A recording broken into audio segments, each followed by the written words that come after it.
இன்றைக்கி ஒரு chicken recipe ஒன்று பார்க்கலாம். ஒரு சிக்கன் ஃப்ரையை வந்து எப்படி பண்ணுறது, இருக்கிறதுலே கம்மியான ஒரு மசாலா யூஸ் பண்ணி ரொம்ப டேஸ்ட்டாக எப்படி பண்ணுறது அப்படிங்கிறத பார்க்கலாம். அதை வந்து ஒரு நிமிஷத்துக்குள்ளே நான் சொல்கிறதுக்கு ட்ரை பண்ணுறேன்.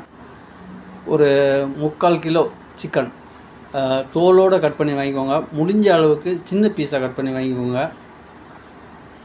நல்லா வாஷ் பண்ணி ஒரு 1/2 ஸ்பூன் மஞ்சள் தூள் போட்டு நல்லா வாஷ் பண்ணி எடுத்துக்கோங்க. நம்ம இதில் சேர்க்க வேண்டிய பொருள் வந்து ஒரு 3 தான்.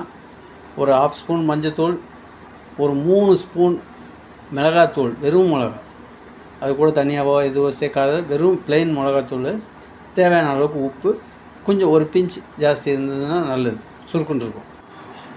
இது கூட ஒரு 3 ஸ்பூன் நல்லெண்ணெயை ஊற்றி கையால் நல்லா பிசைஞ்சு அப்படி ஊற வச்சுருங்க. ஊற வச்சுட்டு இந்த கடாயை எடுத்து அடுப்பில் வச்சுட்டு சிம்மில் இருக்கட்டும். அது கடாயை சூடான உடனே வரைக்கும் அந்த சிக்கன் வந்து ஊறட்டும். கொஞ்சம் அந்த கடாய் சூடான உடனே இந்த சிக்கனை கடாயில் போட்டு ஒரு மூடி வச்சுருங்க. அதுக்கு வந்து இந்த இட்லி குண்டா மூடி வந்து சூட் ஆகும், நல்லாயிருக்கும். நம்ம கை பிடிச்சி இறக்கிறதுக்கு திருப்பி மூடுறதுக்கு அதுக்கெல்லாம் வந்து நல்லாயிருக்கும். ஒரு இட்லி குண்டா மூடி எடுத்து அது மேலே வச்சுருங்க. அடுப்பு சிம்லேயே இருக்கட்டும்.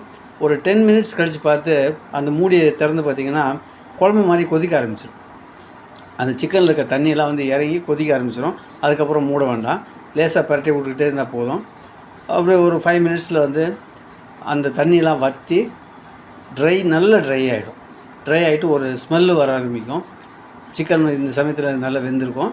அப்படியே பரட்டி விட்டுட்டே இருக்கும்போது ஒரு கட்டத்தில் வந்து லேசாக ஒட்ட ஆரம்பிக்கும். நம்ம அதுதான் வந்து ரெடி ஆகிடுச்சின்னு அர்த்தம்.